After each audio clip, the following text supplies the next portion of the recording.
Metaverse dan tantangan umat Islam. Ditulis oleh Tantra. Era teknologi internet pada kenyataannya telah menginspirasi manusia untuk terus berimajinasi serta berusaha mewujudkannya. Imajinasi tersebut tidak saja terbatas kepada hal-hal nyata berwujud benda yang dapat kita pegang atau kendalikan, tetapi juga menyentuh hal-hal yang tidak tampak namun keberadaannya ada dan dapat kita rasakan. Bahkan penciptaan dunia baru secara virtual, yang mirip dengan apa yang saat ini manusia alami, sudah semakin mendekati wujudnya pada 5-10 tahun yang akan datang. Metaverse semakin populer setelah Mark Zuckerberg mengubah nama perusahaannya dari Facebook menjadi Meta. Mula-mula istilah Metaverse muncul di tahun 1992, dari sebuah novel fiksi ilmiah, Snow Crash karya Neal Stephenson, dan novel Ready Player One karya Ernest Cline di tahun 2011. Metaverse digambarkan sebagai ruang yang menghubungkan dunia virtual dan augmented reality.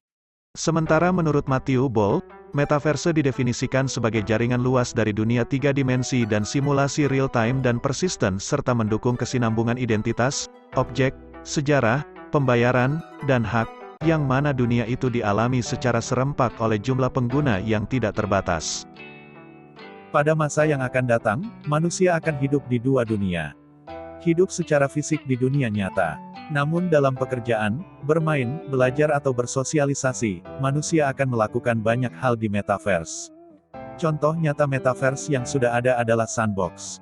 Atau sudah ada beberapa perusahaan besar seperti Nike dan Adidas yang telah berinvestasi dengan pembelian tanah dan beberapa properti di Metaverse. Tanah-tanah, aset dan properti di dunia virtual tersebut, layaknya seperti di dunia nyata.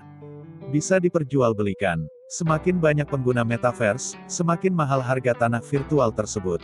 Di dalamnya, komponen teknologi internet modern seperti non-fungible token alias NFT dan mata uang kripto tidak hanya akan jadi fitur, tetapi juga akan diperkuat. Dengan demikian orang-orang bisa membangun jaringan bisnis sendiri di dunia virtual. Facebook atau Meta tidak sendirian masuk ke dunia virtual. Mark Zuckerberg mendapatkan kompetitor yang tak kalah tangguh dari Elon Musk dengan Neuralink, sebuah perusahaan neuroteknologi. Perusahaan ini didirikan dengan tujuan menanamkan chip ke otak manusia dan meningkatkan kemampuan fisik mereka dengan bantuan komputer. Elon Musk memang sejak jauh hari berharap sudah bisa memulai pengujian pada manusia di tahun 2022. Perangkat itu diharapkan memungkinkan pasien tanpa kendali atas anggota tubuh mereka untuk berinteraksi dengan perangkat digital dengan teknologi serupa. Neuralink berencana mulai menanamkan chip komputer ke pasien manusia tahun ini, dimulai dengan pasien cedera tulang belakang. Teknologi ini memungkinkan orang lumpuh dapat memesan barang, berkomunikasi dengan teman, dan menjelajahi website secara langsung dengan memanfaatkan kekuatan gelombang otak. Neuralink sudah mendemonstrasikan chip ini kepada seekor monyet. Hasilnya, monyet tersebut dapat bermain game menggunakan otaknya. Melihat kenyataan perubahan besar peradaban manusia saat ini dan yang akan datang, rupanya umat Islam belum siap menyambutnya dengan adaptasi baru dan ide-ide yang memungkinkan siap berkompetisi di dalamnya. Alih-alih bersiap diri dan berkompetisi, cara menyikapinya saja masih sangat kontraproduktif. Banyak ustadz atau tokoh-tokoh muslim yang bergelar doktor sekalipun, memandang dunia masa depan ini dengan teori dan dalil kitab suci, tanpa sebuah konsep dan tindakan nyata apa dan bagaimana umat Islam akan mampu berkompetisi di dalamnya. Mereka hanya berkutat dengan cerita-cerita mistis, bahwa perubahan dunia saat ini sudah diramalkan dalam kitab suci mereka.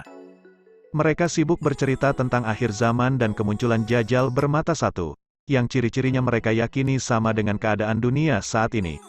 Ujung-ujungnya adalah klaim ilmu pengetahuan yang ditemukan dunia barat saat ini adalah ilmu yang diserap dan diambil dari kitab suci mereka. Narasi-narasi konspirasi Zionis pun tak luput dari pembahasan mereka. Bahwa dengan dunia virtual saat ini, salah satu sisi negatifnya adalah upaya memecah belah Islam dan mengikis keimanan.